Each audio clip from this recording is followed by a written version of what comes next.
I'm just going to do it from Google. This is going to take me too much time.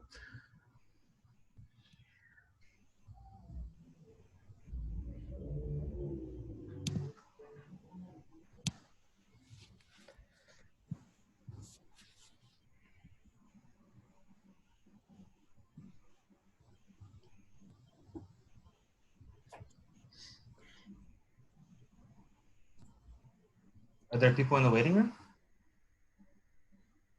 I don't see a waiting room, to be honest. We have one in the waiting room. We do, yeah. Raphael.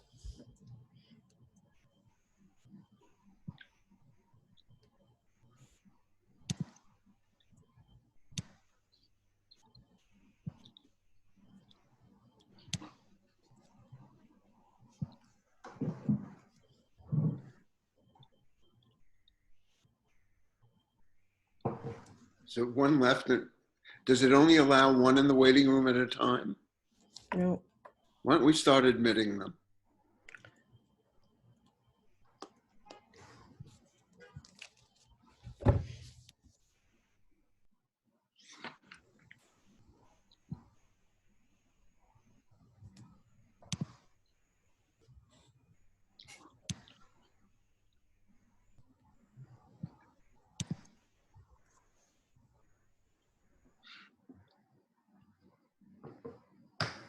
Welcome everyone. We're just gonna wait a few minutes to let some more people arrive and then we'll get started. So bear with us.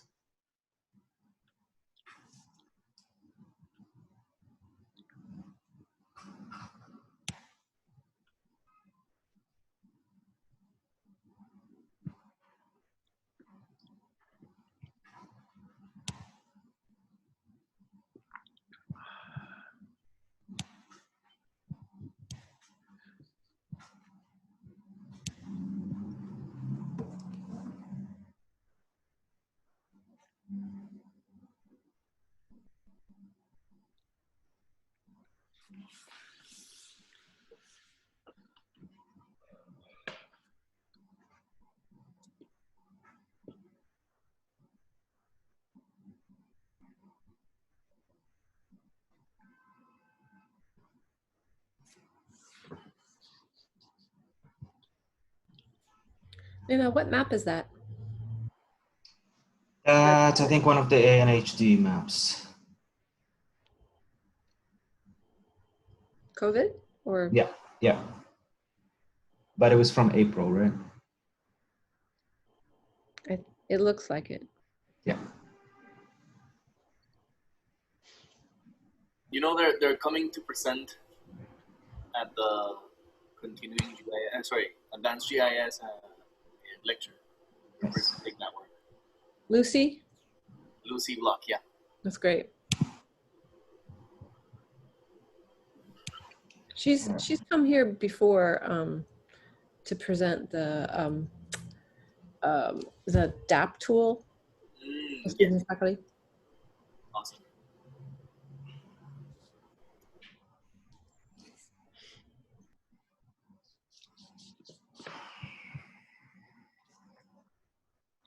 Of course, then it was physical. All right. You're all okay with waiting 5 more minutes at least? Since we have our wonderful 3 guests today to this point. Hold on. We're just at 3:30 now, so a few more minutes is fine. Yeah.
If it's a small enough group, we should ask everybody who's there to introduce themselves.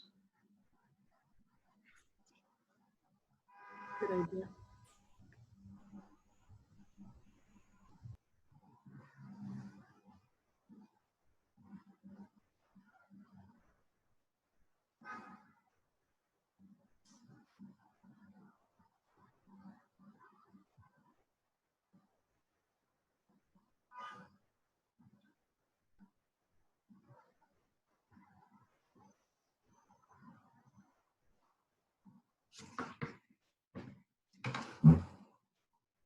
Thank you all for your patience.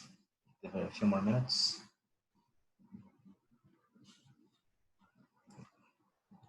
It's also a sunny Friday afternoon.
Panelists, do you want to wait a few more or wait until just a couple more minutes or until 3:40? What were you all with?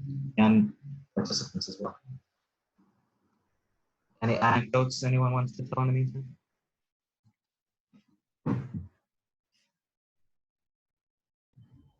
How about we wait until 3:35 and then kick off?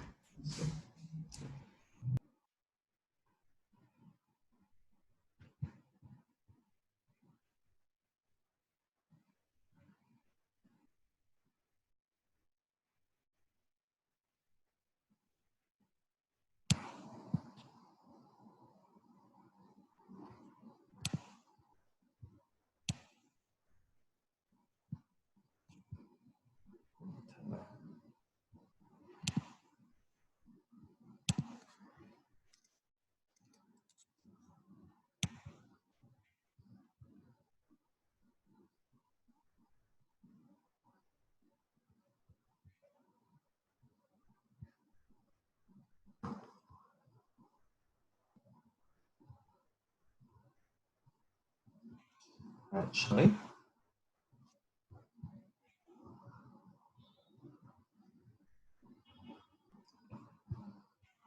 All right, I think we'll start. Welcome everyone to Fall 2020 Pratt Earth Action Week, Race, Health, and Climate, and this presentation and discussion on planning beyond COVID-19.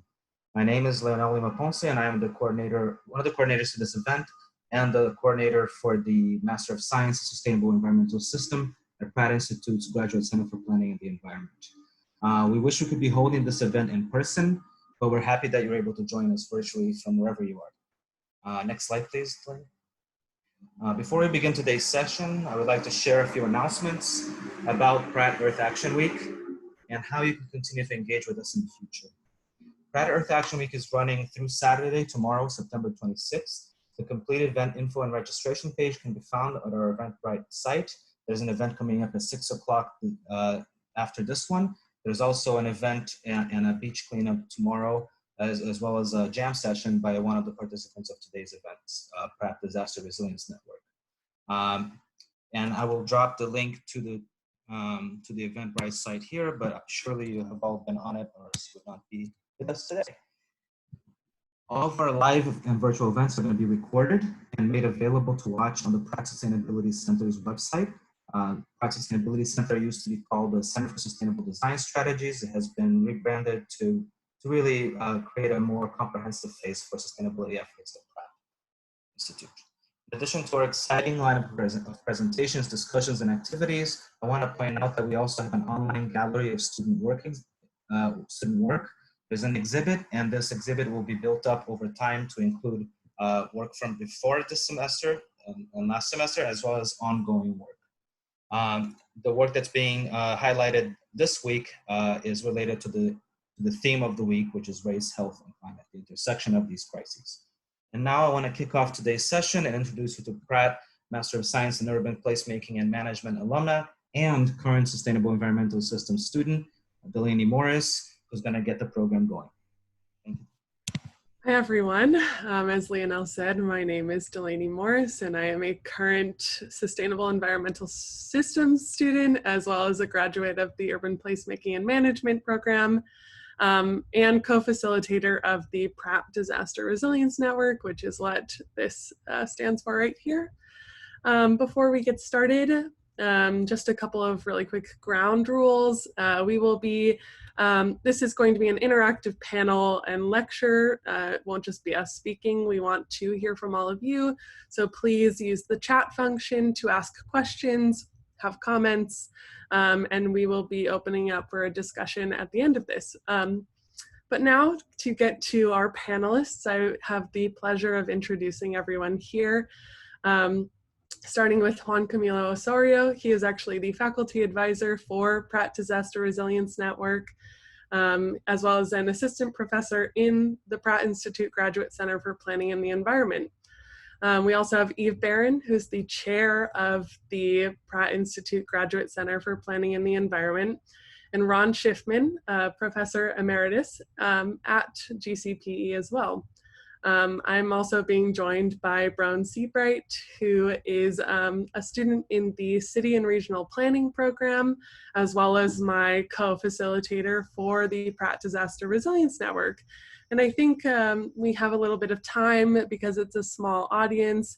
I would like to invite everyone else to, if they're comfortable, share who you are. You can do that via the chat, or I'm going to, I'll ask folks to very quickly say who you are out loud in a pass the mic sort of situation. So if you are willing and want to say who you are out loud, please raise your hand using the participant button feature on Zoom, and we will do a pass the mic. So if you see someone else's hand raised, please call on someone else after that, and then we'll keep going.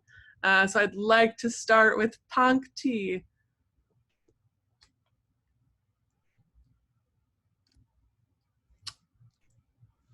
Hello, I'm Pankti Mehta, and I am a current graduate student at Sustainable Environmental Systems, also a co-chair of LEAP, and I'm really very eager to hear all the things coming out from the session.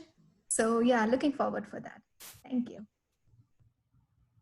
And I don't see any hands raised. So. Carolyn has raised her hand, so we'll move to Carolyn. Hi, this is Carolyn Schaefer. Sorry, I don't have my video on. We're juggling nap schedules right now.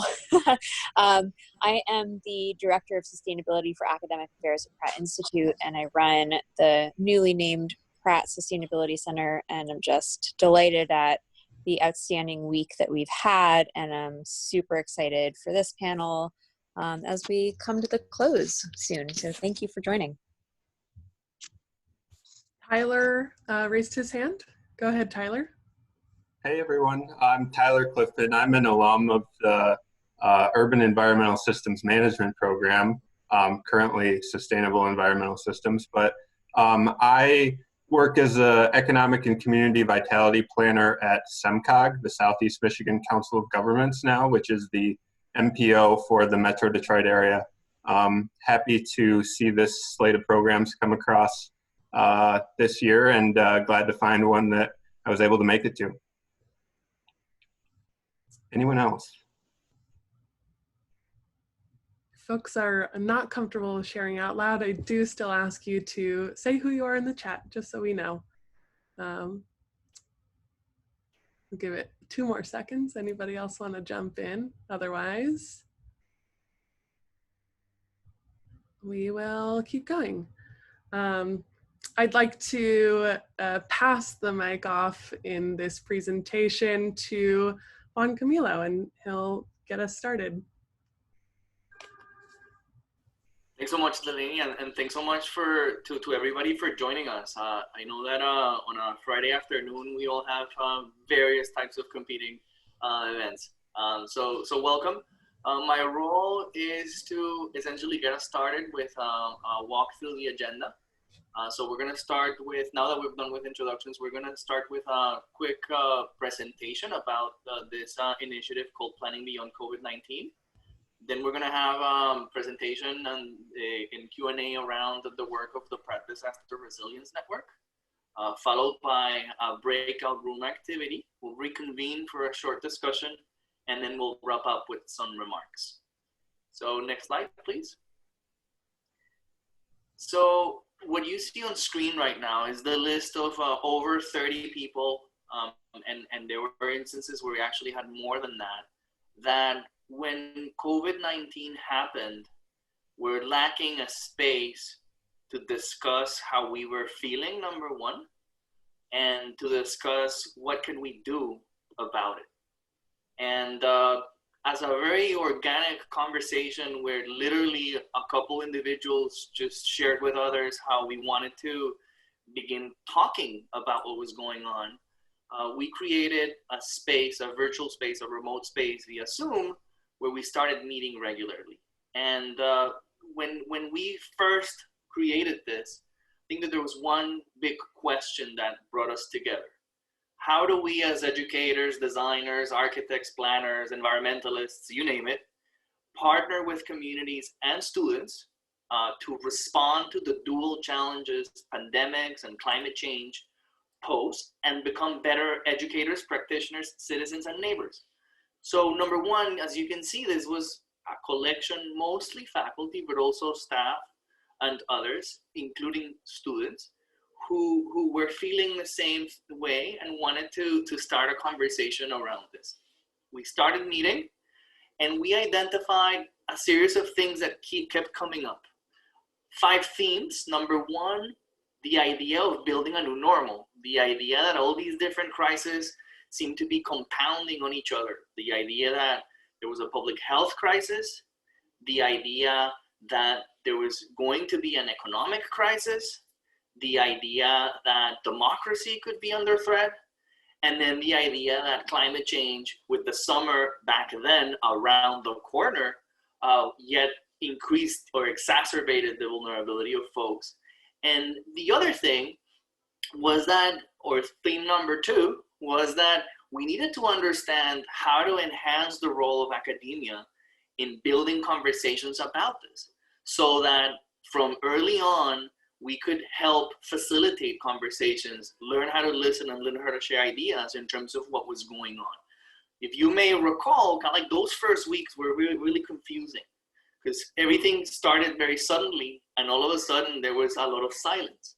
So part of what we discussed was how to actually begin convening and discussing what was going on. Theme number 3 had to do with addressing structural socioeconomic challenges. The fact that, not only this was affecting everybody, but that there were differential impacts, that some folks that were impacted more than others happened to be the folks that over time usually bear the largest burden of these phenomena. Then we also talked as number 4 in terms of the idea of creating redundancy, redundant social and infrastructure networks that could actually build on or help us, give us an opportunity to bring our technical and professional expertise and the research that we carried out in our different disciplines to think about design, how can design and planning actually reimagine the built environment, with an emphasis on the people who live and work there, and also the impact on natural resources and the environment. And then finally, as a 5th theme, we actually identified this need to challenge mainstream planning and design and our own assumptions about what we often took for granted. And so what you see on screen now is our statement of purpose, which I'm not going to read for you, but you see how the different themes came together in giving us a little bit of a common thread, a common discourse to start building on that. Next slide.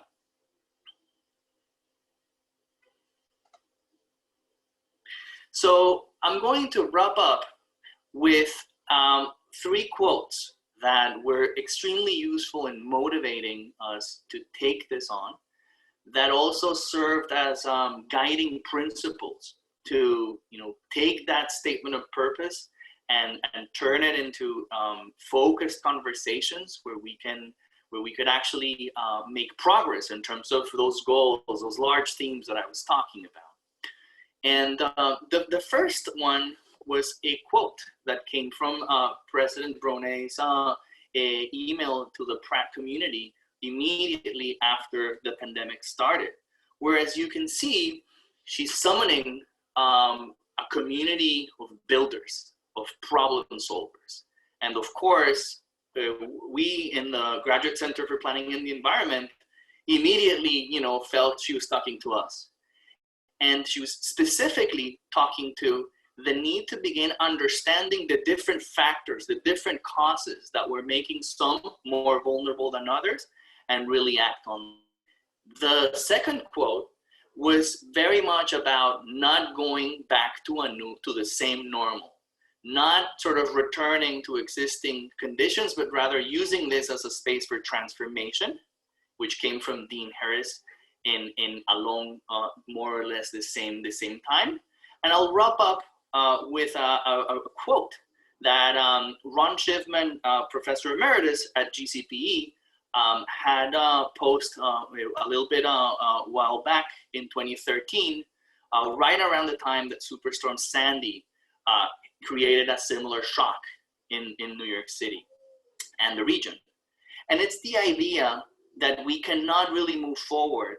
We will not make any progress if we don't address really sort of like the social, economic, and environmental injustices, the type of decisions, the type of racist planning and ideas that have created additional vulnerabilities for some groups and segregated them, making them extremely vulnerable to any type of external shock or threat. And so with that, I'll wrap up and I'll pass this on to Professor Eve Barron, who's going to walk us through the work that the specific smaller working groups have actually been carrying out in this regard. Thank you.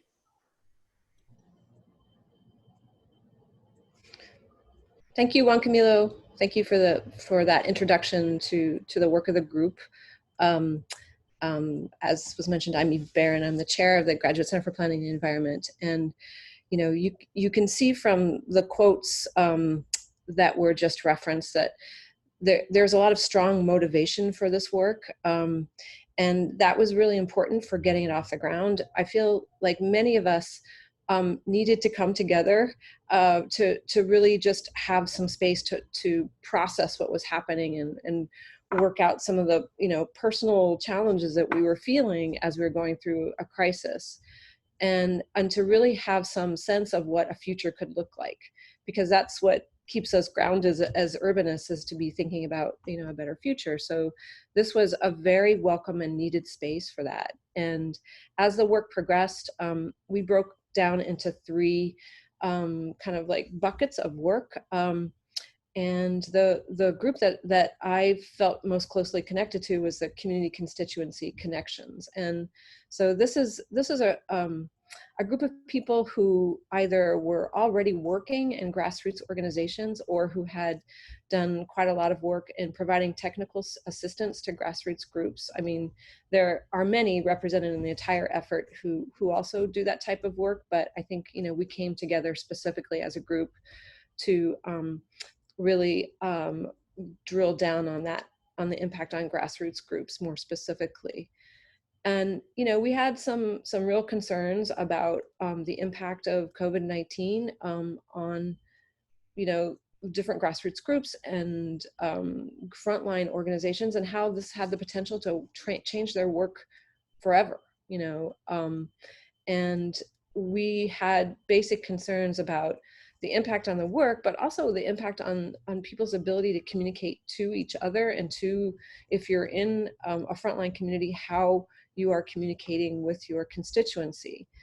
And the intention really is to provide service to grassroots organizations in their capacity as they struggle with the pandemic, but potentially to have, to see if there are things that are coming out of this that can be somewhat transformational.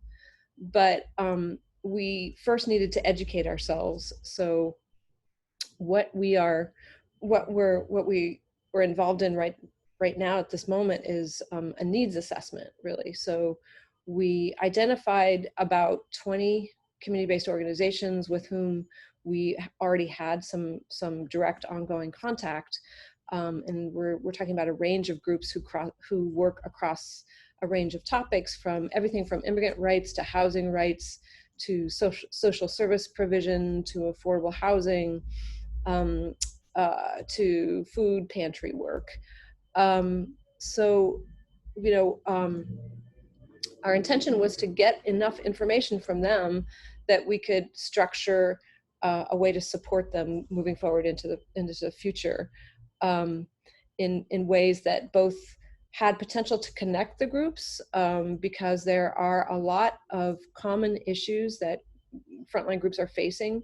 So, and we as a group of designers, policymakers, environmentalists, planners, placemakers have some capacity to be supporting coalition building and advocacy building. We also wanted to help them think about capacity and fundraising opportunities, and help understand for ourselves how the role of engagement was being impacted for these groups. So we are in the midst of the survey. We've worked with about 6 groups already, and we have about 10 or 15 more in the pipeline, and you can see how we're going to use the results. Delaney, can you advance the slide? Thanks. So, so these are the 6 groups that we've worked with. I'm sorry, 7 groups we've worked with already. We really focused on those who were in geographies who were hardest hit by COVID-19, and with whom we had, you know, pretty strong working relationships. So Churches United for Fair Housing, Make the Road New York, Mutual Aid NYC, RISE from Far Rockaways, the Ready Center and Red Hook, Queens Defenders in Queens, and the Brooklyn Movement Center in Central Brooklyn. Do you want to advance the slide? Okay, so we're working with about 20 questions. We work directly. We're interviewing people face to face, well, Zoom face to Zoom face, you know, but asking a series of questions focused on, you know, with the big picture, like what have been the impacts on your work? What is the potential for some joint advocacy around this work? And what needs are there emerging for technical assistance? So to this point, we don't have a lot of definitive, conclusive information.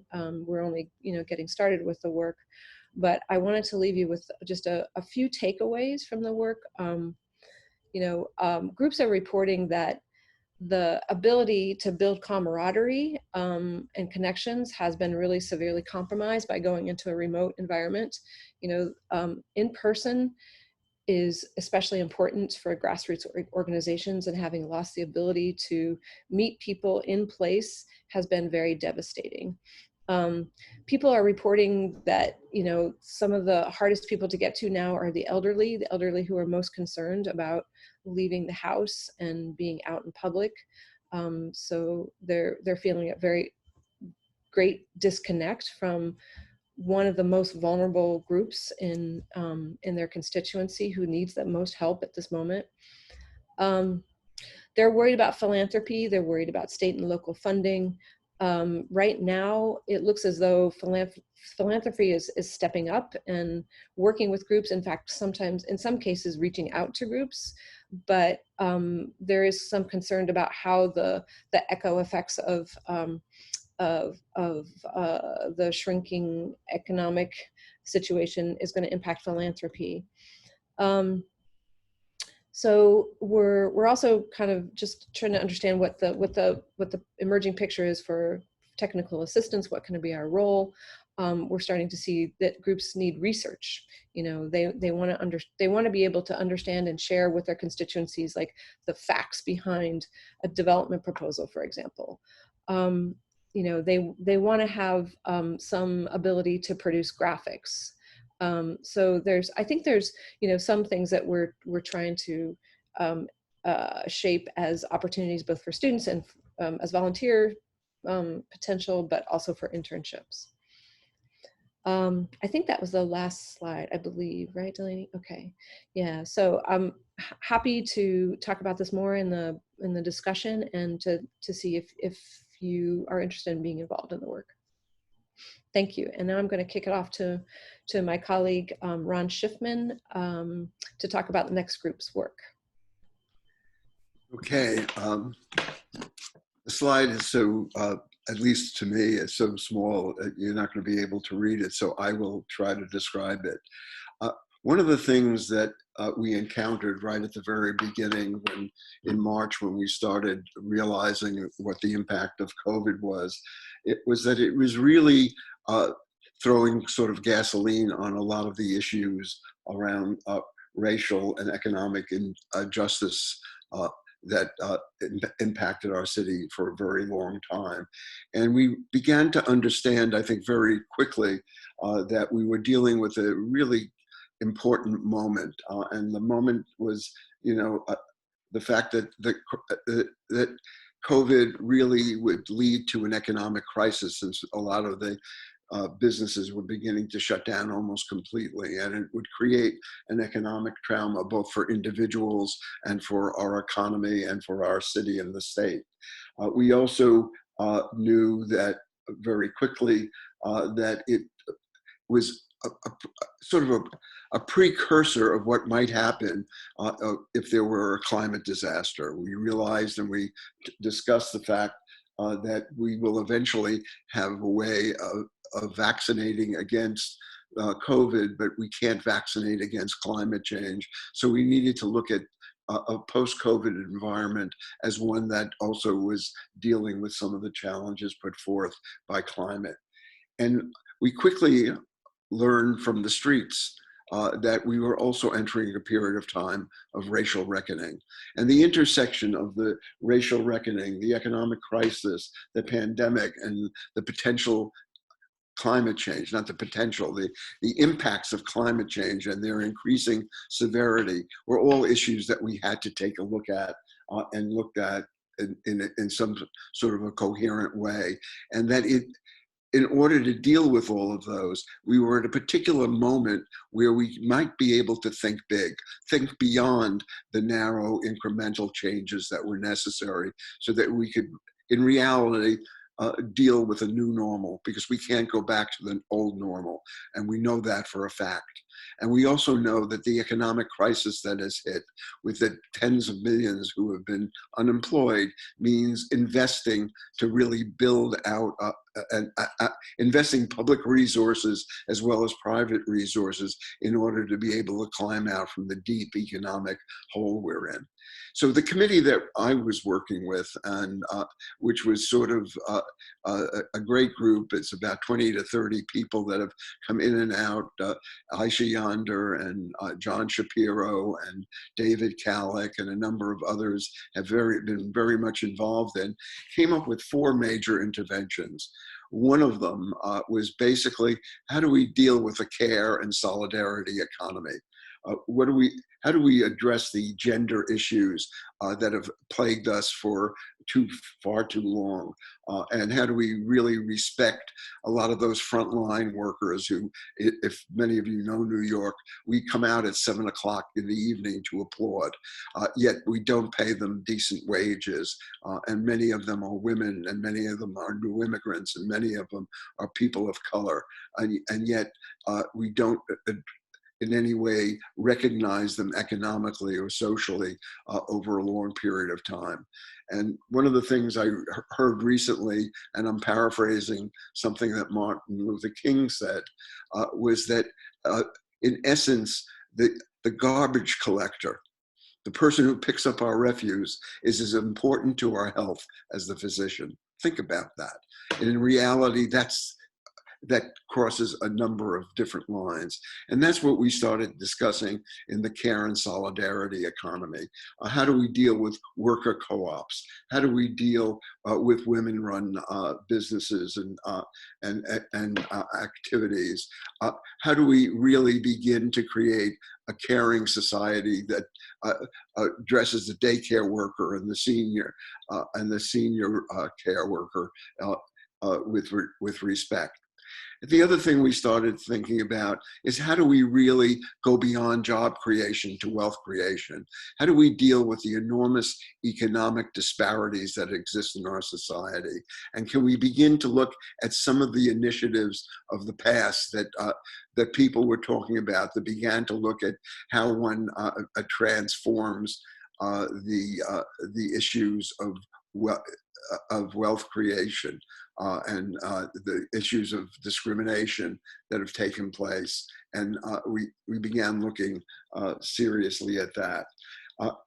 And so we were looking at wealth creation and housing discrimination. And we began to come up with a variety of different interventions there. We also began to look at, how do we radicalize the economic development tools that we have, whether it's generating revenue or zoning or public-private partnerships, our taxing incentives, our various different ways that we look at lending practices. How do we look at all of those things in such a way that we can somehow address them, not incrementally, but begin to look at them in a really substantive way going forward into the future. And finally, we started looking at, how do we generate revenue in a substantive manner than we have in the past, and are beginning to try to develop some of those tools for discussion in a very meaningful way. And if you take all of these interventions, plus a number of other specific things that have come up around the fact that many people are beginning to lose, potentially lose their homes, and the foreclosure crisis, and how we begin to work with worker co-ops and others, and different forms of profit sharing. When you take all of this together, I think we have a potential for change. And so we began saying, if we can come up with these ideas, and we have a lot of them that are sort of indicated here in this Miller Note layout that you see in front of you, and we began to think, how do we translate these ideas into programs? How do we use the capability, our design capability, to not only improve the aesthetics and our planning capability in order to produce the programs, but can we utilize the design process to attack some of the intractable and wicked problems of our society, so we could truly transform it? And so what we're hoping to do over the next few months is flesh out these ideas, test out some of them in some of the discussions that people will have with that Eve talked about, in communicating with many of our community clients and the people that we ally with in a number of different areas. And after that, what we've said is, can we make this public? Can we then weave into this a greater population to discuss the impacts and the ramifications of some of these ideas? And how do we use this moment? We hopefully will have a new federal administration. We will see a transition on the federal level. Can we begin to implement some of these ideas and put forward some of these ideas in a substantive way so that they're included in the debate on how we recover from the year or year and a half that we will be subsumed by the COVID crisis? How do we make sure we come out of this with a new normal? And in addition to the federal transition that we hope will take place, we also know we're going to have a mayoral transition. And we need to be able to have programs on a mayoral level and on a gubernatorial level. What if we don't get a federal transition? Then we need to look at how we work with the private sector, how we work with the state, and how we work with the city. So we are trying to develop a dual path, one which is more optimistic, that has the wind behind us with the federal change in the administrations and ideas that we could put forward. But at the same time, how do we come up with a package of ideas that we can implement if the winds are against us? And so what we're trying to do in post-COVID is really develop a programmatic and policy-focused agenda that makes a change in the coming months and years. And I think that, on the whole, is a poor summary of the work that many of my colleagues have been making in terms of the specifics around some of these issues. But I'll leave it at that. Thanks, Ron. And I will be going over, alongside Brown, our work in Group 3, the infrastructure group, on resilient, equitable, redundant, and regenerative infrastructures. So I'm going to start by actually speaking through our process over the last couple of months, and then Brown will dive a little bit more deeply into some of the work that has come out. So working Group 3, we were a slightly smaller group than the other two. We had folks joining in, dropping out, coming back. People came in, and we worked with many folks. But in the beginning, we came up with a set of infrastructure topics that we wanted to address. So we had education and housing, manufacturing, energy and heat, social infrastructure, libraries, food, transportation and public space, water, waste, as well as implementation plans like the Green New Deal and local governance. So our initial thought was that we wanted to come up with some policy briefs, policy documents for each of these pieces of infrastructure, so that we could begin thinking about how we could use these policy documents for all of the upcoming elections, and how we could start engaging with our neighbors, our community, in thinking about these pieces. And my particular work was in the social infrastructure and libraries pieces. So I was looking at how does the COVID-19 crisis affect libraries, and how can they better be utilized in a global pandemic like this? So we came up with these policy drafts, and eventually what happened was we started to do work in looking at literature, some case studies, and then a couple of folks actually dived in even deeper to their work, which is where I'm going to pass it off to Brown to speak on what came out of that. So the thought process that we were working through in March and April was to acknowledge the kind of infrastructure that would be relevant to the COVID-19 pandemic, but also continually recognizing the issues of equity and resiliency in the infrastructure. So like Delaney said, the initial goal was to come up with one-page policy papers that would cite both existing conditions and potential paths forward for particular pieces of infrastructure. And for city services, some of these policy papers really developed quite intricately and started working to connect among each other to see what the kind of cross-pollination could be.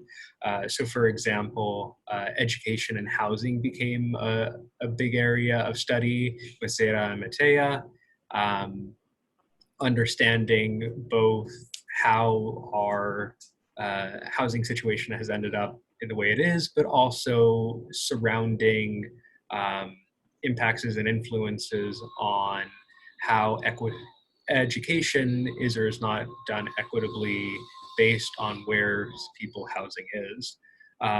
Some members came early, like Eva Hanhart, and gave us really detailed policy papers on manufacturing and what manufacturing would mean in a moment like this.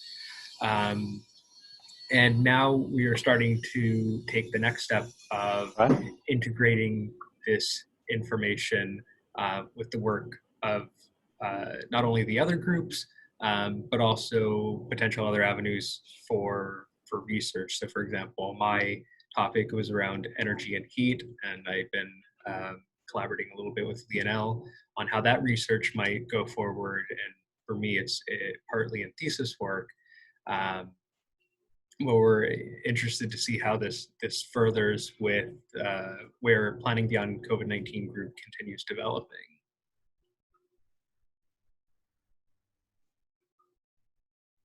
So now we're going to move into a really quick Q&A. I don't see any questions so far in the chat, but I do have one for all of our panelists here. I'm wondering, maybe, and Ron can start with this one, you know, this is obviously a really unique time where I feel like typically organizing happens where you're sitting in the same room, you've got boots on the ground, but we're working in this online era. I'm curious as to how you see this organizing online differ, the results differ, the process, than in a typical time when you would be able to meet in person, and what lessons should we take forward with us as we move into a world where maybe online convening is more prevalent, but what do we take when we can meet in person again? Well, you know, I think trying to differentiate between what we would do if we were meeting in person or if versus being online is really blurred, because a lot of the actions that we see, the racial reckoning in our streets, we're actually seeing people get together collectively on the streets. They're using social media to communicate, but they're out on the streets protesting, raising the issues. And I think it's really important, but they're really, when people protest, they're basically telling us what's wrong with our society. And I think part and parcel of what we were trying to do with our activities, where we were meeting through Zoom and through virtually rather than in person, was to try to come up with some of those solutions or some of those approaches that could be adopted in order to address some of the issues and deficits that are being highlighted in the streets, so that we could begin to talk about how to turn protests into creative program and policy initiatives, and translate it in some way and ally with those people who are basically telling us what their pain is. But we need to work with them to sort of figure out how one alleviates that enormous social and economic pain that exists in our communities. And I think that that's our role.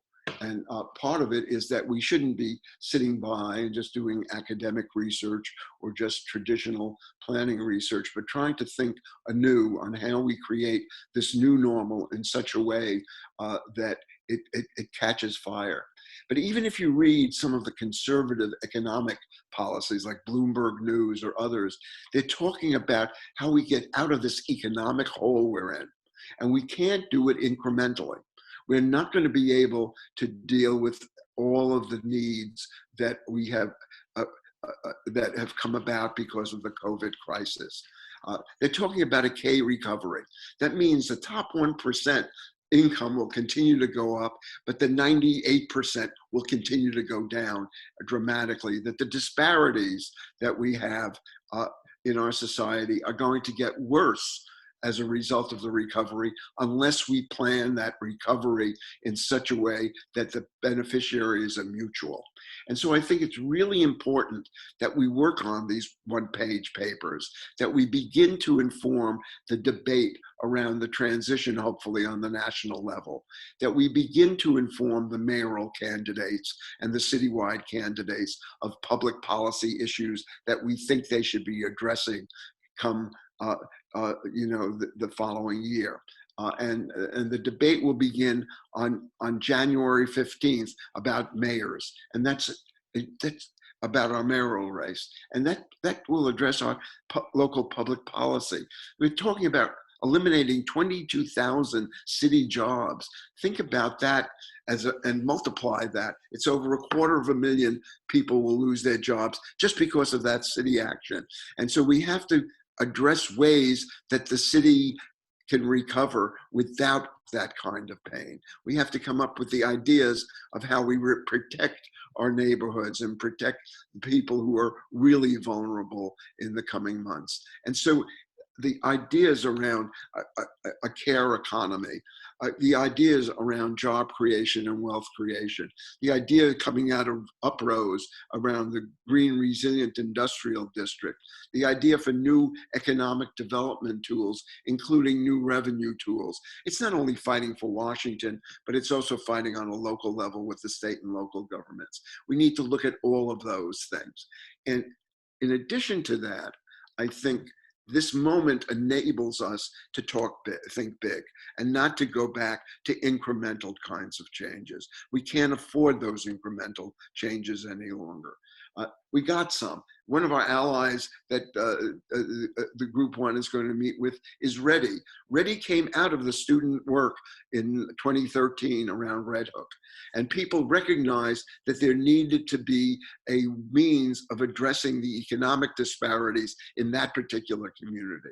And so the Resilience Education and Training Initiative was to take some of the creative business people in that area and link them to the people in public housing.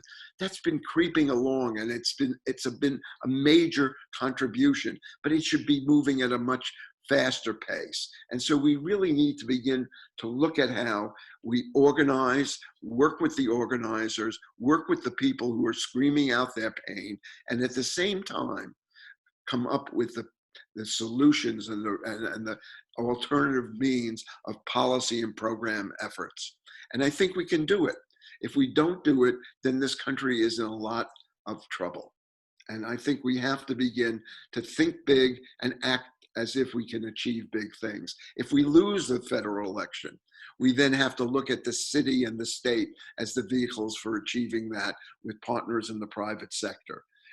And so we have to have both an offensive position and then an offensive local position so that we aren't caught, if the election is stolen. Thanks, Ron.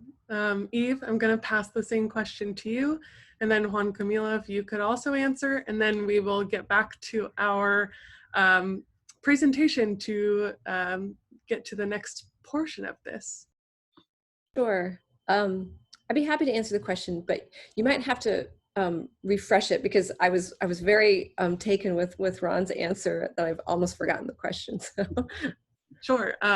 So basically, how do we take this version of online convening with us into the future as we develop and see how our new normal kind of, how it turns into, what it turns into. Right. Okay. So I completely agree with what Ron is saying. I support every single point that he made, but maybe I'll take it in a slightly different direction to talk about maybe some of the more practical implications of our remote environment and what that means for community organizing. So what we have been learning from the groups that we're working with is that there's a genuine digital divide, that is, keeping some people from participating. And while a remote environment has actually allowed more people to participate in some cases, across geographies, it's shrunk geographies for many of us. That's not true universally. And that's because there's not universal broadband access. We still have pockets of the city. There's almost 20% of New York City is not wired for internet access. That's a real problem. I know that the city of New York is working on it for public housing residents, but it is truly a deficit that we should have taken care of, decades ago, but we're still in this situation. And I also think that the remote environment allows some people to participate more than others. For example, there's been a lot of distribution of computer hardware, but if you don't have the training, you don't have the know-how, you don't have the broadband access, it's very difficult to take full advantage of those. Inherent in that, I think, is an opportunity, because it's not strictly related to an age divide, but there is some element of that.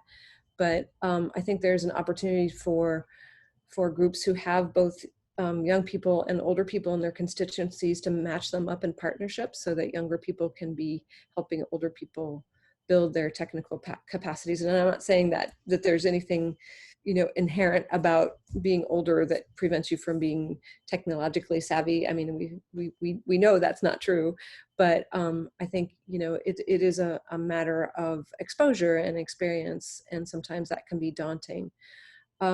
So I think that our new remote world is not something I want us to get used to. This is what we have, and we're going to make the best of it. And I think we're learning to do that, but I think we want to do the things that will keep us safe, keep our community safe, and get us back to, an in-person environment.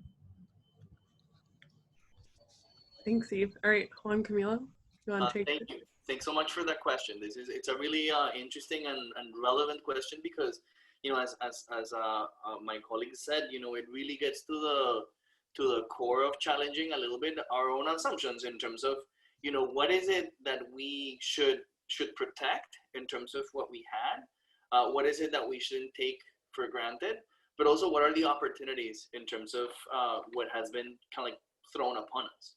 And I want to answer the question, maybe like building a little bit on what my colleague said, trying to contribute maybe some additional thoughts around, number one, the type of changes that we've seen inside the classroom that also, I think, get to help us address some of the type of inequalities that, also affect us inside the academic realm, right, inside academia. And I want to talk about two things. One is the fact that our institute has made a huge investment in migrating as soon as possible physical resources, for example, related with computing, to a remote environment. And that has been transformational in helping us address the limitations of several students and many faculty members, really, who in the past, had limitations in terms of accessing equipment, accessing resources, and relied on Pratt's facilities to do that. And now have access to a growing number of tools that have helped us equalize access to some of these amenities. And so I've seen it, and I've seen it transform the quality of the learning in terms of just making sure that everybody can access everything at the same time. That's one. Second, I've been also, and I actually, see one of them here. I've seen a new generation of students that have started this semester a career in urban planning that has also begun to change how we think about what we should be doing right now.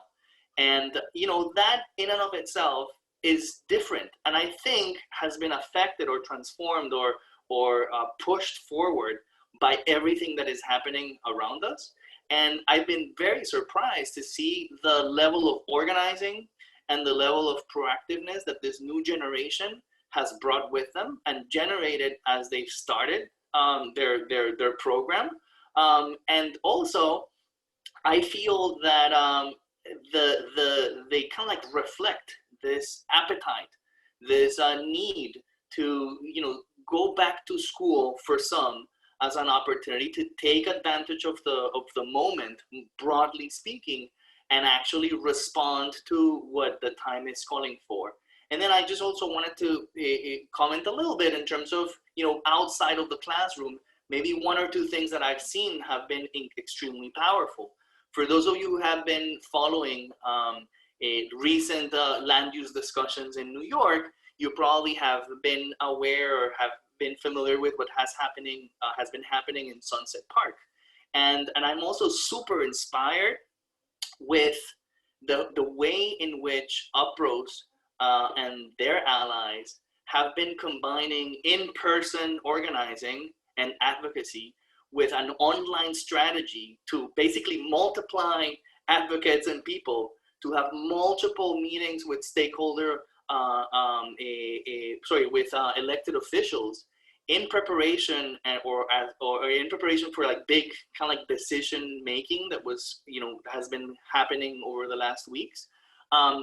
Both kind of like addressing, as you've mentioned, sort of like this very critical challenges that we have upon us related with the fact that, we can't do the same organizing and we can't do the same political work in the same way that it has always been done. But taking advantage of what I saw and as somebody who kind of like has been following that process all along and had the opportunity to testify in at different stages of the process, I feel that some of the latest hearings, which of course happened online, were much more lively, and there was a little bit of a dance that these groups coordinated with their different allies that I didn't see when this was in person, perhaps where it was more difficult to be able to attend meetings back to back, which again, some of us complain, is really hard and tiring, but at the same time, makes these coalitions kind of like share their resources and come together when they need to really act as a group. And the result is, of course, what we celebrate today, that a proposal like the industry city rezoning, has been actually taken out. And that has been basically the result of successful organizing that has been combining different strategies for action. Fantastic. Thanks, Juan Camilo. And now I'm going to reshare my screen and pass the mic off to Brown, my co-facilitator for PDRN, to introduce exactly who we are in that realm. Hi, I'm Brown, he, him. I'm a city and regional planning student, hopefully graduating this semester. So PDRN, as it is right now, began really within just the first few weeks of us being sent home in March. A group of students, about a dozen or so in our first few meetings, gathered together, kind of as really initially a student-oriented space to discuss what was happening in a similar way to the Planning Beyond COVID-19 group that the faculty were leading. So for the first few months, we were on a sort of parallel track where we held our own meetings specifically for students.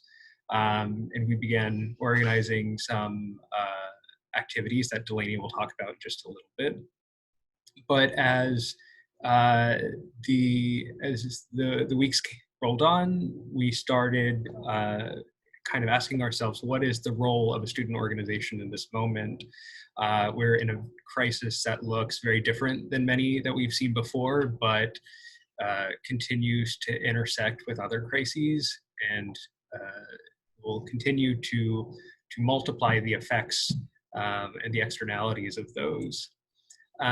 So PDRN, Pratt Disaster Resilience Network, is not our original idea or name.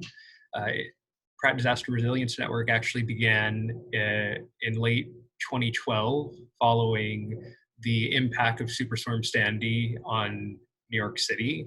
It was the way for Pratt students to quickly organize amongst themselves to work on immediate pressing mutual aid issues by delivering goods, food, water, power to people who needed it immediately in the Rockaways and other places in New York that were heavily hit.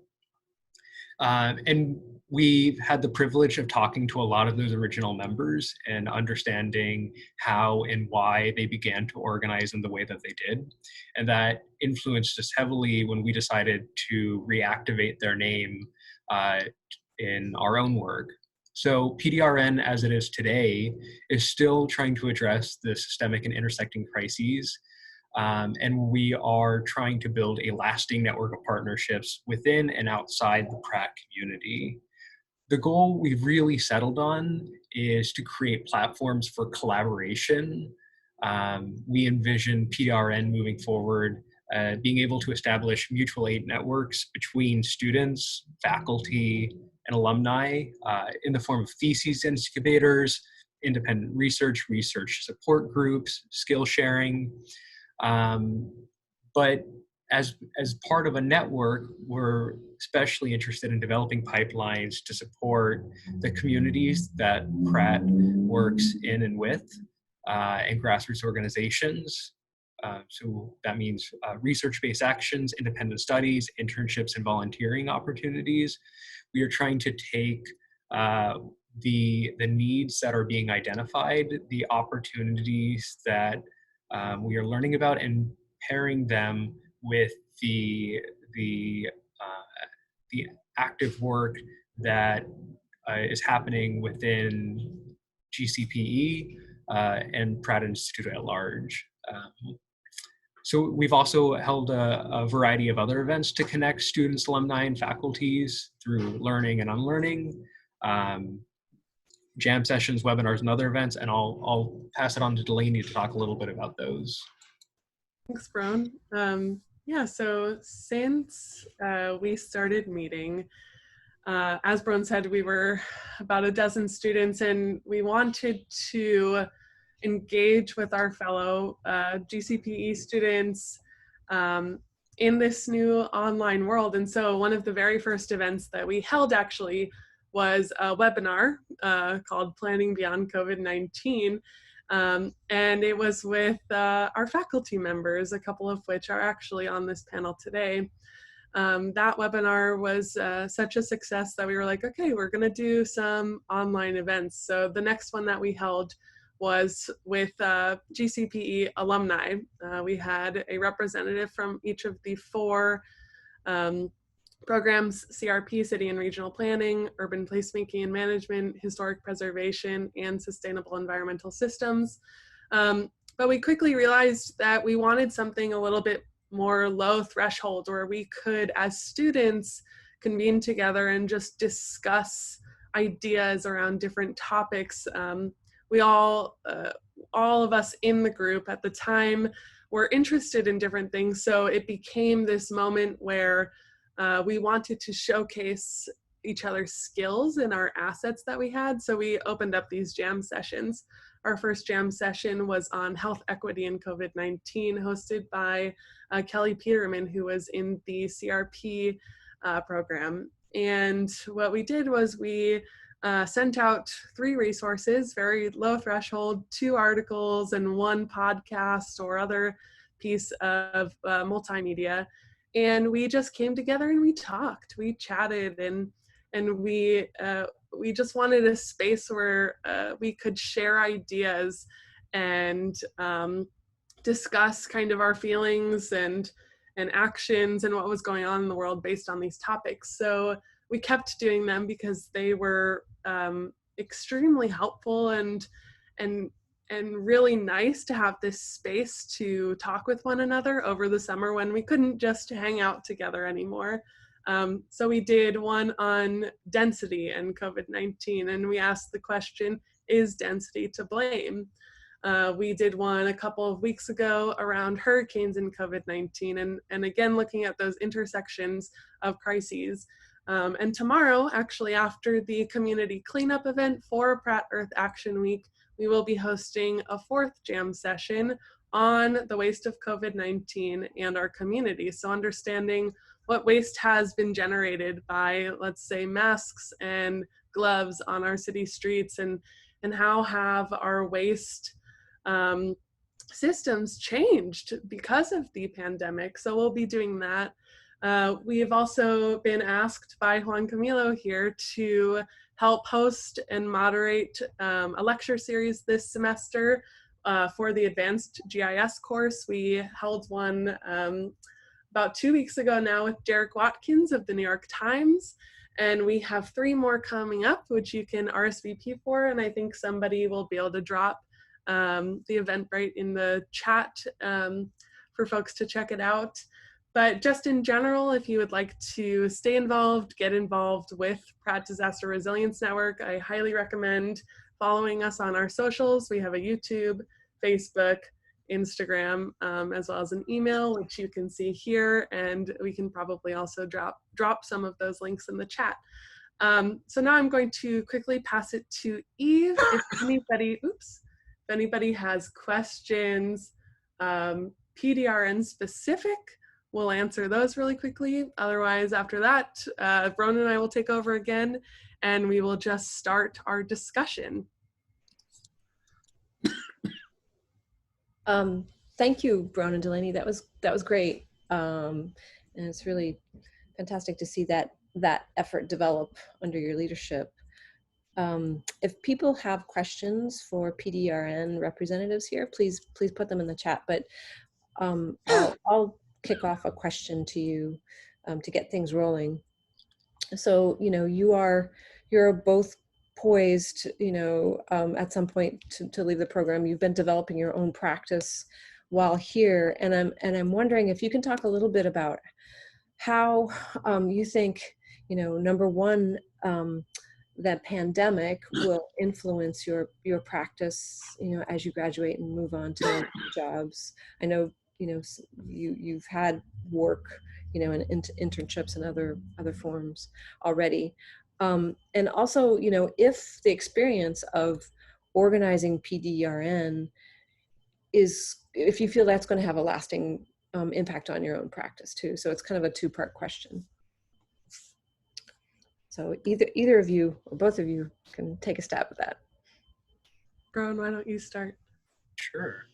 I'm sure this will have lasting impacts on my professional career in ways that I've yet to really fully grasp at this point. But I will say that the process of organizing this, particularly because we've only done it in a remote format, has been it's been a great learning experience for myself, but it is also something that we have done quite deliberately. We spent quite a bit of time trying to think what kind of leadership structure would be appropriate for this kind of group. We had some great help with some other students, Kayla especially, on different types of horizontal leadership. And so we think we've come up with a way of keeping this group both on track, but also moving forward in a way that really brings people in. Yeah, it's been a really interesting experience. Yeah, and so for myself, I don't think I ever personally imagined myself living in and speaking in this online realm so much, and PDRN has really, it's one of those things that really allowed me to connect with my colleagues here in GCPE in a way that without it, I think that we all kind of would have been feeling disconnected, and with the loss of not being able to see one another in Higgins Hall every day and passing by and just exchanging ideas, you know, that I think we all felt that loss. And when we started working with PDRN, a major thing that we did was we just asked how we all were, and it was a social thing. It was this way that we could stay friends and catch up with one another. And I think that is something that I will take with me in my professional career, because, you know, we all work in these silos, especially now we're working in our homes at our desks, and we forget to ask, how are you doing, or you know, how are we all dealing with this? And so being with PDRN and really focusing in on what it is we care about, and what it is, like, how we're going to deal with this new world, it's been really beneficial in mentally just dealing with it. And I'm really grateful for my colleagues and everybody who has engaged with everything that we've been doing, because it has been, for me personally, a way to cope with all of this. Thank you for that answer. You know, I think that is a real challenge, is how to maintain community cohesiveness across these, you know, across these Hollywood squares here that we have in front of us. Well, I think your point about how it helps us keep our mental health is, I think, really important. Mm-hmm. And I'm not sure I have kept mine, but that's always been a challenge. It certainly is in this time. Yeah, I don't see questions in the chat, so maybe we can just have a big group discussion. I'm gonna kick that back to you, Delaney. Yeah, I think actually Leonelle had posed a question a little bit earlier. Brown, do you want to pose it to the group, or? Yeah, so let me scroll back up. It was on how people might be able to get involved either with our group or this effort going forward. So Planning Beyond COVID-19 is still going. We were just talking about this earlier on what that meeting schedule is going to look like. Juan Camilo, maybe you could jump in and mention what that is going to look like. And then there's going to be an additional group on radicalizing traditional economic development tools that'll meet on opposite weeks. But for students especially, I definitely recommend joining Pratt Disaster Resilience Network. The best way to get involved is to shoot us an email on the one we had posted earlier. We have Slack group, we have a WhatsApp group. One of the things we're currently developing is what we're calling an inventory of opportunities. It is a running list of active and previous opportunities, either for volunteer work, internships, mutual aid work that needs to be done, census outreach, who you would contact about getting involved in that work, a little bit of details connected with that. So if you feel like that you have something to contribute for this, or if you're just interested to see what kind of opportunities are out there, we definitely recommend getting in touch with us and we can add you to those groups.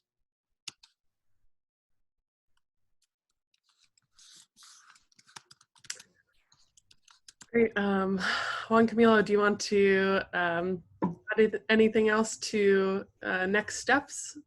Yeah, and I also can address Daniel's question about can these slides and resources be made public? Maybe like talk about the Planning Beyond COVID, which is, you know, if right now we really haven't identified what's the best way to publicly share some of the information. But if you're interested in that, please email me and I'm happy to share with you and tell you where we're at and share any resources that you're interested in. I'll put my email in the chat. I would love to actually, because we said this is going to be a discussion, I would love to open the floor to anybody in the room, in the Zoom, to pose your own question out loud. Hey everyone, can you hear me? Yes. Hey, this is Dan Horn. I put it in the chat, but I can repeat it. I was just wondering, because when I was a student at NYIT, back when Hurricane Sandy happened in 2013, I was a thesis student, and I was working with a group called Operation Resilient Long Island that also worked with the PDRN group at Pratt. So I was just wondering how you deal with the transitions from being student to maybe practitioners, and how do you work with the legacy that you've developed after being a member, and how do you work with transitioning newer students onto PDRN? It's a great question, actually. So a part of the way that we organized ourselves in the leadership sense, and then I'll pass it to Brown to answer kind of alumni in this group, but the way that we've organized ourselves is the group has two co-facilitators. So right now it's Brown and myself, and Brown is graduating this semester, and I'll be here for another 2 semesters. But we also have 3 co-chairs right now, 2 of which will be continuing for the year, and 1 is also graduating this semester. So the idea for our leadership board, at least with transitioning, is that we'll have overlapping tenures. And we're doing this so that the work and the progress that we make each semester doesn't get lost. Each semester will be holding elections where a new co-facilitator will be elected, so that there's always someone new, but there's always someone who has been there to bring folks on, and make it so that our work doesn't stop because we have transitioned to a fully new leadership team. Brown, maybe you can speak about how we're still engaged with some of the folks who have already graduated, and students in general. Sure. So when we first started talking to the PDRN members from the original 2012-2013 group, a lot of the discussion was perhaps PDRN never should have disbanded in the first place, which is one reason we decided to spend a decent amount of time just trying to figure out how the transition would happen semester to semester. That being said, we are actively working with alumni on projects that they have started themselves from their time at Pratt or since they've left Pratt. So one example of this is the Micro Food Hub project in the South Bronx with Ray Figueroa and Sam Pressman, Erica, I'm trying to remember, a couple other Pratt alum who are involved in that group.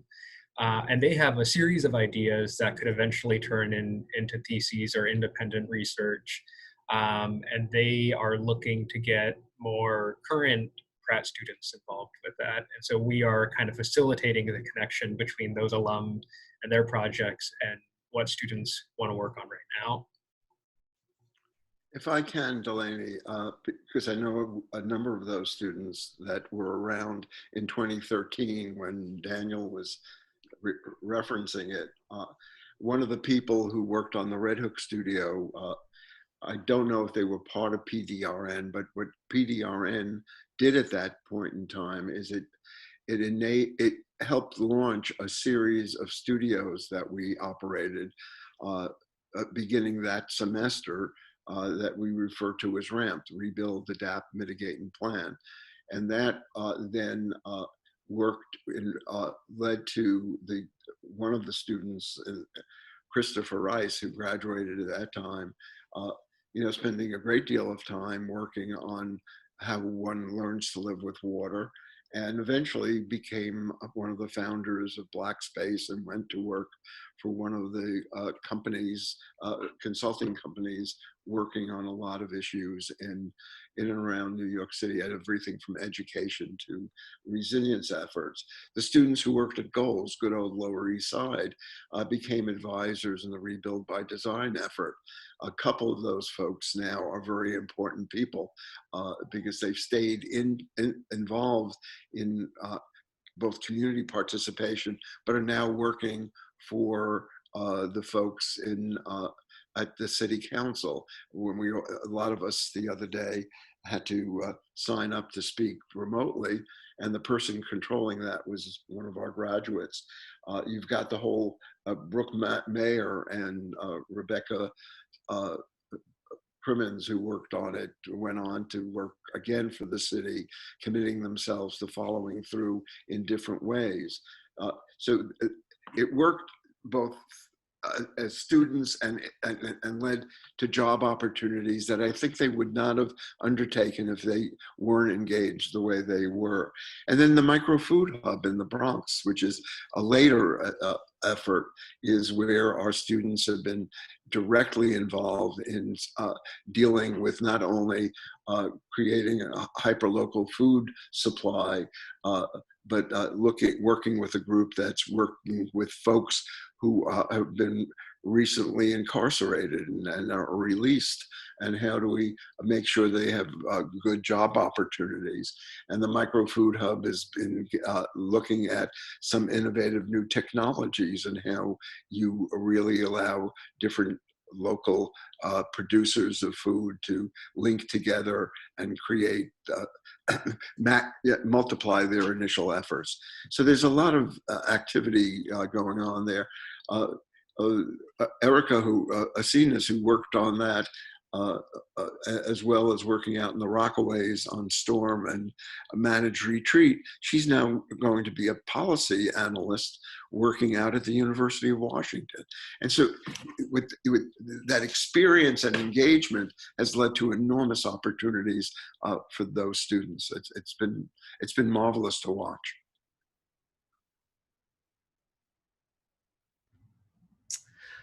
Anybody else have a question that they would like to pose out loud? Thoughts even, just a comment perhaps?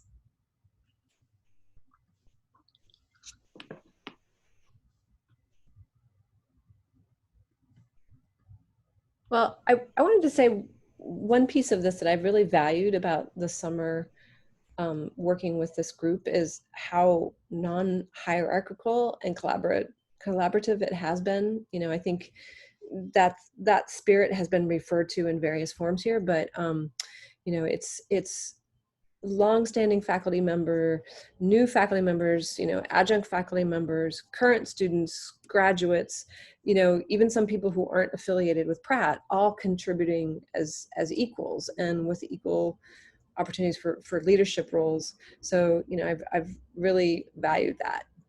And I can see that's, you know, that's also reflected in the spirit of PDRN and the governance. So. We have one person I see in the grid who graduated, I guess, in the late 70s or 80s. I don't want to embarrass anybody, but I'm wondering if she wants to make a comment. You really make it difficult, Ron, don't you? Yes. I'm just sitting here listening to you all, having been through a life of planning and urban design through Pratt and then through City College and then through many administrations and then through a life with New York State trying to develop major projects. I'm duly impressed with your commitment and your advocacy and everything you're doing. I'm from afar very, very, very impressed. And I think the important thing is, you know, because I'm looking at it from the macro down, or let's say, you know, 5,000 feet up, of the intersection between government and policy and the real challenge that you have in really taking it beyond where you are all at. And I guess it's a question of time, you know, it's going to take time to take what you're developing and what you're putting together and putting it through a process where you see effective change in the public policy network. And that's something that takes time, and I'm sure Ron can tell you that as well. Can I actually build on that a little bit, if that's okay? Hi, everybody. I think the beauty of this is that it's not just Pratt working on this, right? There are many other organizations and coalitions that have been working in a similar vein, whether they're academic or community-based. And I think I posted a couple of links to the New York Renews group. They've been working, they've helped put together as a coalition statewide, the climate legislation that's being now worked through as far as how it's going to be implemented, right? It's supposed to be creating equitable and just green jobs, right, for the future. They have also been working on a platform for a just and equitable recovery from COVID to complement and tie into that broader legislation. I think there's a lot of work that's been going on in these groups that can be directly connected to initiatives such as that. And I think that's the beauty of the three-pronged approach, because Group 1 has been doing some of those kinds of outreach to connect to existing initiatives, to connect to existing needs, to make sure that we try to optimize our approach so that we are not within our small group just trying to resolve all the issues on our own. Right?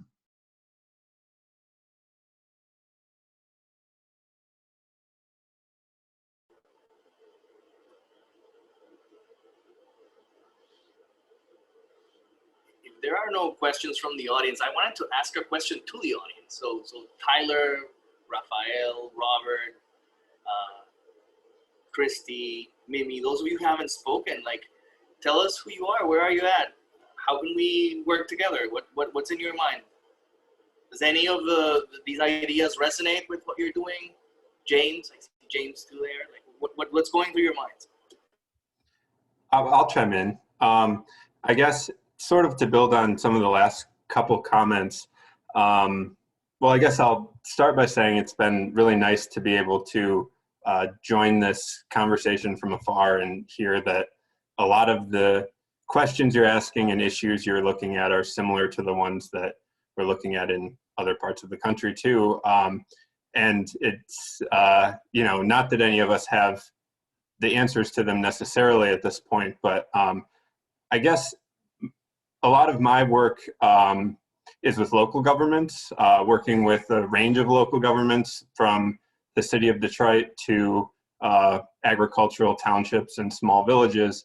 And I guess I'd be interested to know from your perspectives at the sort of community-based level or academic level even, what are some things that local governments can do to help fill in some of these gaps if they're not necessarily focused on legislation, but they're understanding these challenges more now than ever, I think, and really looking for things that they can do to work with their communities. So yeah, I guess any thoughts on that would be great to hear. That's a great question. I can maybe get us started, but I hope my colleagues also jump in. And I think that it's, first of all, I'm just very excited to hear that you're connecting with us from a distance. That's great. Thanks so much for joining us. And maybe like building on Leonel's earlier point, that's a question that is actually very relevant in New York with the implementation of the Climate Leadership and Community Protection Act, because not all communities look like New York City in New York State, right? And so there's been a question right now about how do we think exactly about that question. One interesting response to it is that when we talk about local planning, we don't just talk about local government, and that we really engage with communities in a way where we see them as active actors that can carry out research and can carry out planning and can advocate for implementation and actually implement those ideas. And so along those lines, what are the type of tools, what are the type of capacities that we need to develop and nurture and support for that to happen? So that's one. The other one has to do with really making sure that when we talk about improvements to infrastructure, that when we talk about better economic opportunities, job creation, economic growth, we really think about, who really should benefit from this. And that we really create the landscape and create the resources required for those who have been historically marginalized from this type of opportunity can actually lead. And the reality is that when you actually think about this and you plan accordingly, setting aside technical resources, but also grants to support some of this work, as well as actual access to capital for community and local entrepreneurs to actually take on new enterprises, not just workforce development that most times really tends to focus on having access to jobs, but really thinking about community in a different way, in a way where you're actually sort of nurturing the capacity to thrive and creating wealth. But at the same time, how do we think creatively about new problems and unintended consequences of all this work? Where, for example, a lot of what is under discussion right now is how do we make sure that accidentally, by improving infrastructure, by creating and expanding opportunities for climate adaptation, we unintendedly don't increase the cost of life and end up displacing, for example, the folks that we're trying to plan, or the folks that are actually planning for this type of benefit, vis-a-vis green gentrification or climate gentrification. I'll stop there.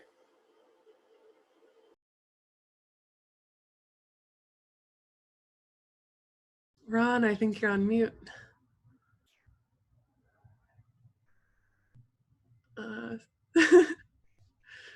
Still muted. There was a plane flying overhead before, so I put it on mute. We made reference a little bit earlier to the fight over Industry City, and one of the arguments that we made over at Industry City was that the alternative put forward by the community, which was for a green resilient industrial district, would create more green jobs.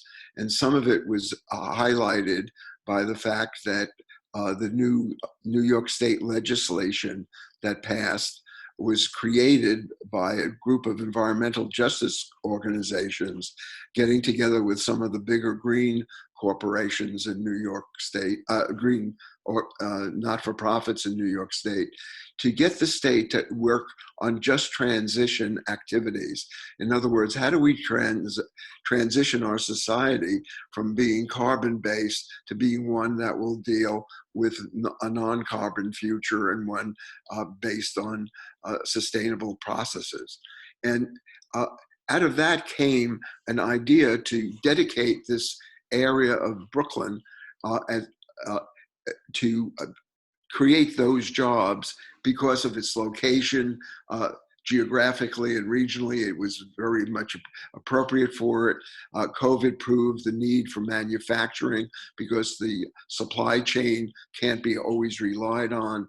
And we wanted to make sure that this wasn't just available for last mile Amazon kind of developments. And what took place there was an argument that if we could do it in Brooklyn, then we could create a model that can be reflected nationally. And that's the important part, because we created the old New Deal in the 30s to come out of the Great Depression because of some activities that were done in New York State under the leadership of Roosevelt and Mayor LaGuardia and others. And even in the 70s, when we fought to get community reinvestment and to stop mortgage redlining and all of those things, these took place because of local activities that were brought to a national level that then created a national movement to undertake those kinds of activities. And the connection between local action and regional action and national action is part of the way we need to think. Obviously, it has to manifest itself differently where you are than in New York City. But the idea to invest in community around green jobs, how it manifests itself in your jurisdiction, in your locality, is different than in New York, but it's still the principle is the same. And it's the same, and I pointed this out the other day, when Gail Sankata got on a picket line in Chicago to protest against redlining in her neighborhood, all of a sudden folks in Williamsburg heard about it, and folks in Detroit heard about it, and folks in a couple of southern cities heard about it, and they got together and they created on a national level the Home Mortgage Disclosure Act. And out of that came the Community Reinvestment Act, which many of us used to revitalize neighborhoods. Today, it's being misused to gentrify those neighborhoods, and we need to go and correct it. But taking local models and bringing them and communicating with one another is critically important. We learn from each other. I posted on the chat an article by I believe a stock fund manipulator. I don't want to, I forget what you really call them, but he invests in it, and he's talking about in Business Week about that this economic crisis that you're facing differently in your community out in the Midwest, that you're out there, right? What state are you in, Tyler? I'm in Detroit. What? I'm in Detroit. You're in Detroit. Well, what you're facing in Detroit and what we're facing in New York and what people are facing in Atlanta are all an economic crisis. It's the frontline workers that will be hurt really dramatically at the end of this period of time. And what we need to do is to get together collectively and change the nature of the framework on a national level. If we can't do it by getting an enlightened government, then what we need to do is figure out alternative ways. That's how, quite frankly, the Community Development Corporation was invented, because we realized government wasn't interested in revitalizing Bedford-Stuyvesant and Newark, New Jersey, and Huff and places out in Cleveland and other places. And so we invented, if government won't do it, how do we do it locally? And that then got the support of government or one level or another, and it mushroomed to, the first 10 that I would happen to have been involved in one of them, but the first 10 were passed, and there are over 37,000 now in the United States. We have to learn how to do some of those things again. And I think we've got the opportunity. We have to seize this moment, because if we don't seize this moment, we're going to lose it for a generation or more. Raphael, why don't you jump in with your question?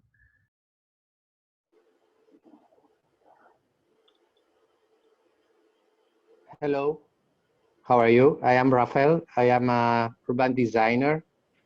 Mostly my experience was done in Barcelona, in Spain, and I moved to the US recently.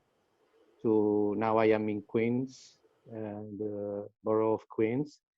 And I'm totally agree with Ron, because in my city we had a tremendous and great recession 10 years ago.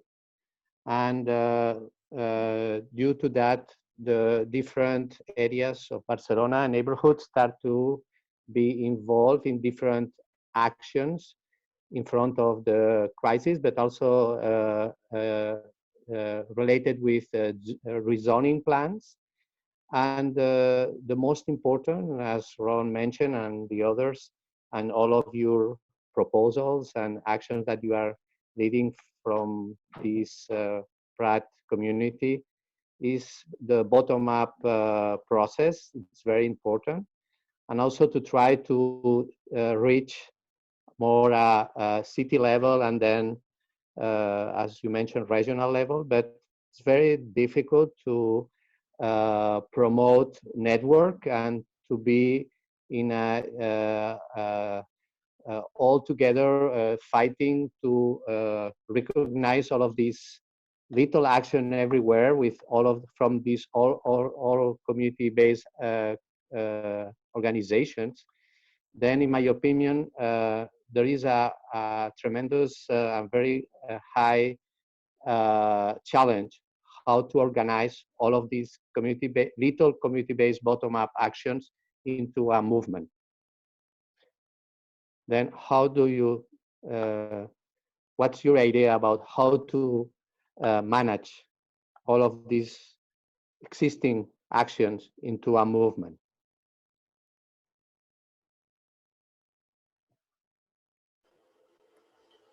I think that this is a really good point. Thank you so much, Rafael, for mentioning that. And it's really interesting to see sort of like similarities but also differences. And I think that really enriches the conversation a great deal, especially when we begin to make those connections overseas. I wanted to say that your comment gives me the opportunity to talk about how some of us are really interested in how do we recover the importance of having a central state that plans, and that plans equitably, and that plans and builds infrastructure for the common good, where that's not the entire picture, but it's critically important vis-a-vis the need really for cooperatives, for community control of infrastructure, for innovative community-based planning that can actually achieve the levels of local wealth that we were discussing. And then on the other hand, a private sector that is engaged and that is responsible and that is ready to compromise and that is ready to work together as sort of like different spheres of an economic system that can actually work together. You know, you have to begin to think about creating these networks. One of the first networks that we've always worked on is the networks that are horizontal, that are within our own cities, linking one neighborhood to another neighborhood. The group that we've been mentioning, which is UPROSE, which is the United Puerto Ricans of Southeast Brooklyn, is the oldest Latinx community in New York City. And they've been in existence for many years. And they're a leading environmental justice group. But the leader of that group also chairs a national organization of environmental justice groups. So what she does on a local level is also magnified on a national level.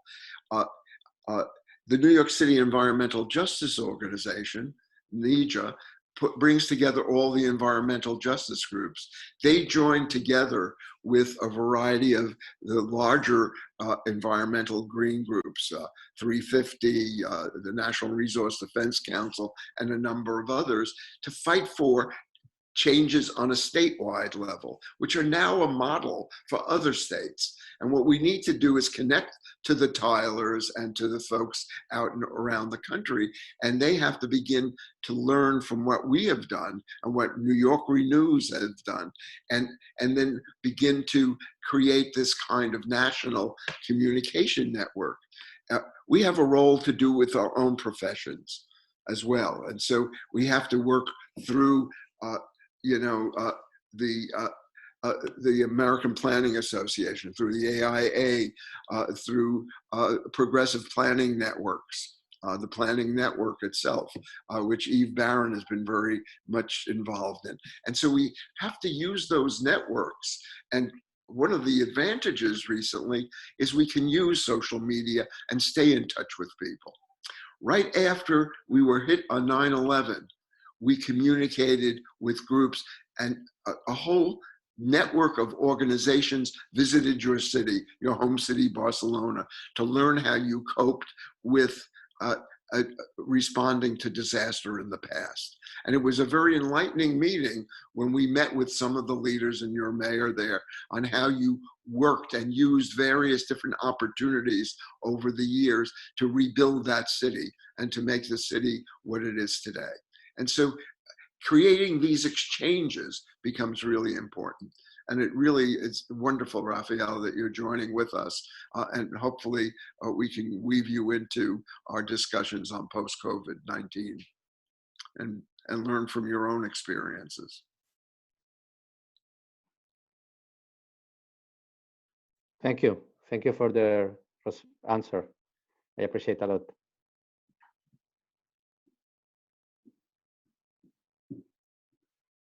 And Rafael, I put in a few links that of the organizations that Ron was mentioning in the chat for you to follow and take a look at the work. Zara or Meta, you both have your cameras on. I'd like to open it up and see if either of you two have any comments. Well, I arrived late because we had a collective meeting. The collective for community, culture, and environment is 25 women planners, architects, urban designers, many of whom are actually on the COVID-19 force, such as Zara, for example, Eve Barron, and so forth. So I'm just here to listen in to some great ideas, and Matea, of course. So I'm just here to listen in, because I know it's been an incredible think tank for ideas, and it's just like, you know, hey. I think this has been a very inspiring and educational activity. We are, without saying, it goes without saying, we have the same aches and pains and challenges that we are trying to tackle.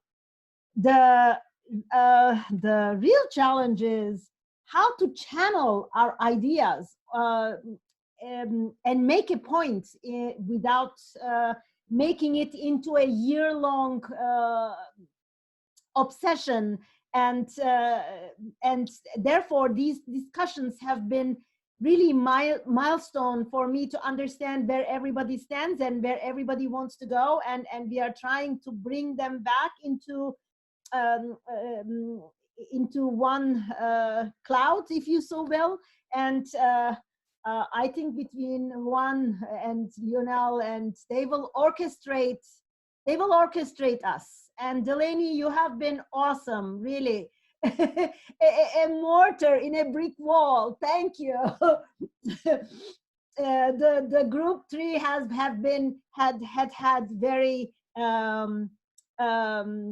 set ideas perhaps to unpack, but at the end of it all, we were all talking about how the city delivers services and how the central system failed, and how we can empower communities during disasters, which this is not one off. This is with climate change accelerating, this will be a new normal perhaps, and how can we be ready for the future crises. I can't be more in this. I mean, I have learned about barefoot economics from Ron. That is how I actually met him in the hallway, and he is still inspiring me every time he speaks about economy, not unemployment, but wealth creation. So we will start small with Jared's idea of desegregation, and we will probably hand you guys our paper, and so put the next layer, and as we go along, I can see that everyone will take a turn and layer the papers that we create. That's coming from small groups. And really, thank you for coordinating this. It couldn't be more timely and professional. And I just want to say that Zara, in group 3, you really have been a champion, you and Matea, of the education and housing piece of our working group. So I just want to say that I'm actually very much so inspired by the work that you've been doing. So thank you for doing that. Okay, mutual admiration society.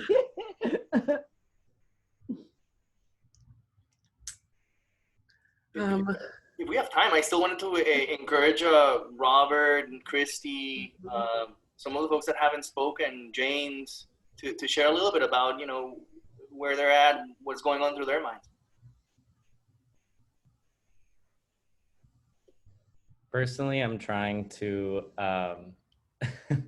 think about everything that's been spoken today. I was kind of here just to learn. I'm in the first semester of the CRP program. So we're working the studio in Brownsville, and there's obviously a lot to think about there in terms of, you know, why neighborhoods like this were impacted more greatly by COVID, the conditions that are existing. So it's just been great to learn about how we think about, the future progressing from here. Obviously, in Brownsville, there's a lot of structural issues that we are currently unpacking that even without COVID, we need to think about. So yeah, I mean, it's just been great to learn from you all. I was like half distracted because I'm working on something, but I just really wanted to listen in and think about, how I could potentially learn more in the future, maybe reach out, etc. And James, I'm sure you can participate in PDRN when you have a little more time, participate in the group. And this is being recorded and will be going on the Pratt Sustainability Center website in the coming weeks. So whatever you might have missed, it's all good. You'll catch it. Awesome, thank you. Robert? Yeah, I'm happy to join in. This is Bob Balder. I'm with Cornell University here in Lower Manhattan, where I run our studio. And really appreciate getting a chance to hear all the various points of view that were shared today. We at Cornell share very similar outlooks and are also reflecting a lot on our pedagogy, especially as it relates to the killing of George Floyd and the level of injustice that's taking place in our society. So on top of all of the climate issues, as well as the economic impact issues, we are really trying to look at new ways for us to engage. We obviously have a very small campus in Lower Manhattan, but we're also working quite a bit with our new campus at Roosevelt Island, which is the Cornell Technology Campus, looking at new issues associated with the intersection of technology. And of course, in our world with Zoom, in some cases, it makes us a little closer. And I would say I really appreciate being able to at least join you today and support the work you're doing. I was once a Pratt student many, many years ago. Did not finish my degree there, but have a great fondness for the work. And certainly Ron's legacy is extraordinary and one that inspires me constantly. So great to be able to reconnect with some of the mission that Pratt has had for many decades, and hope to be able to build a more robust dialogue with you in the days and months ahead.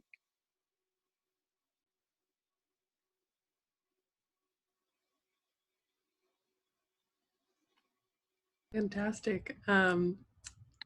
Christy, would you be interested in sharing any thoughts with us?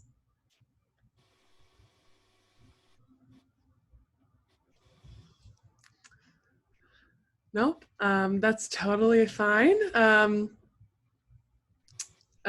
Eve, haven't heard from you in a little bit. Any kind of last minute comments?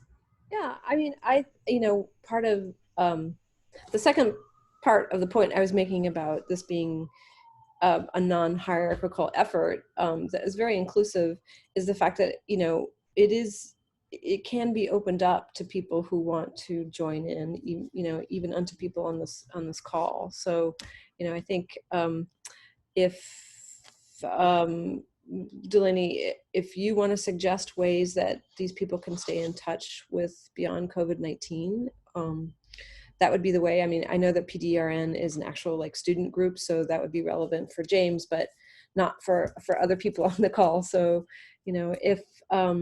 if there's a good way to get in touch with beyond COVID, maybe you could share that information.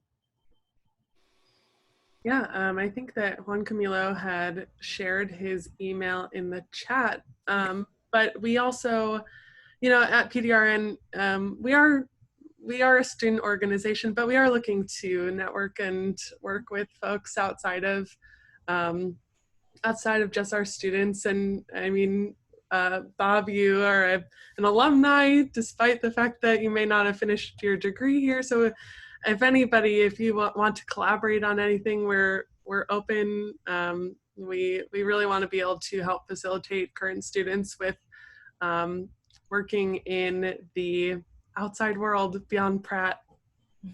So you can feel free to email us. I'll drop the email for PDRN in the chat, actually.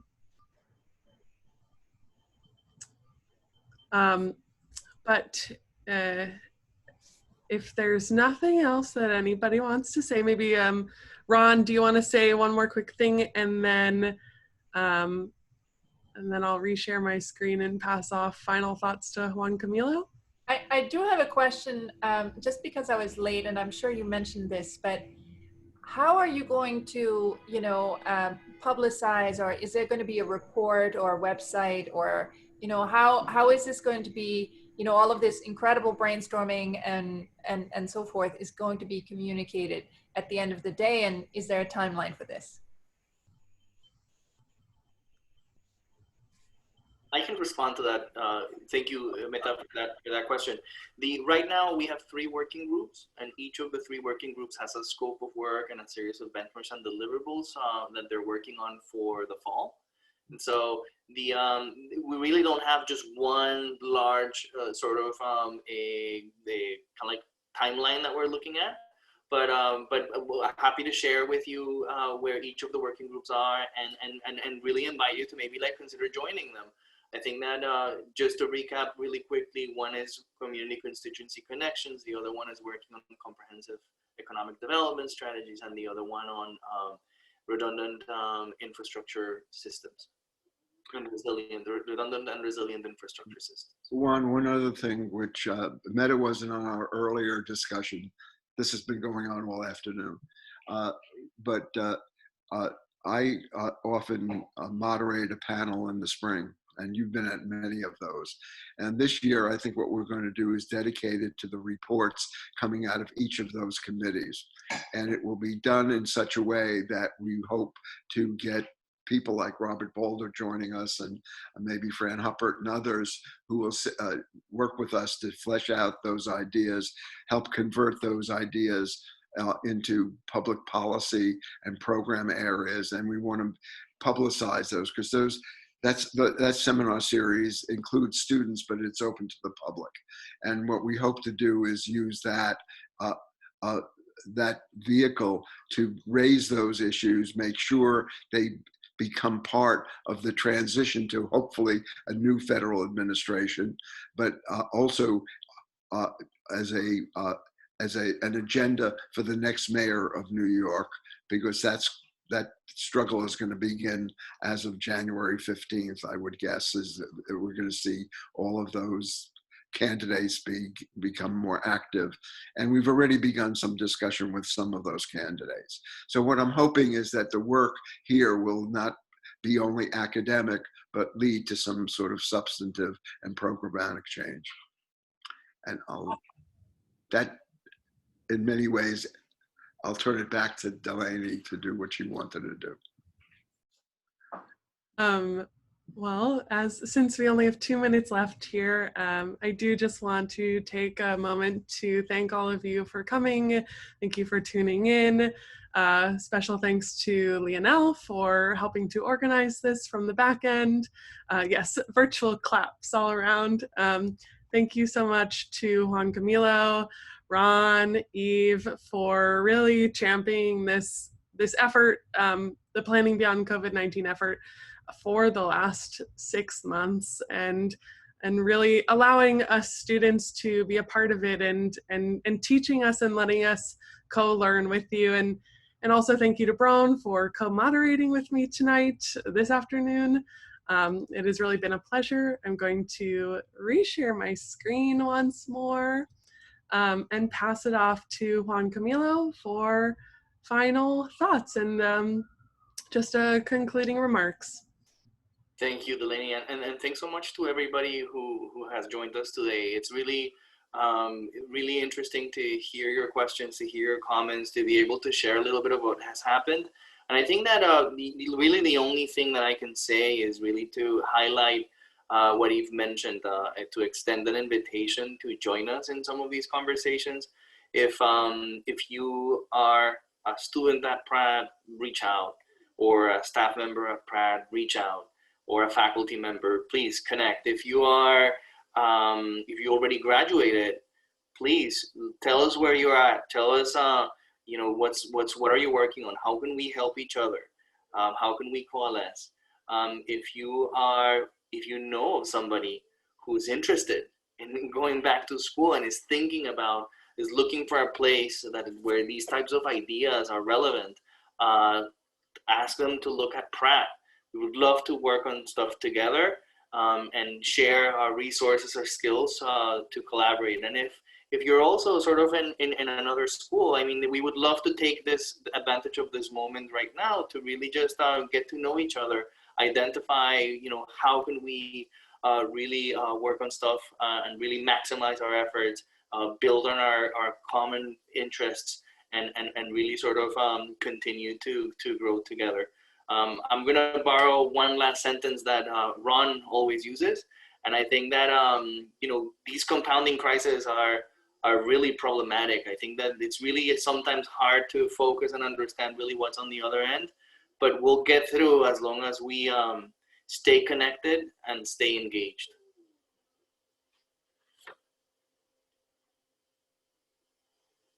Thank you guys very much.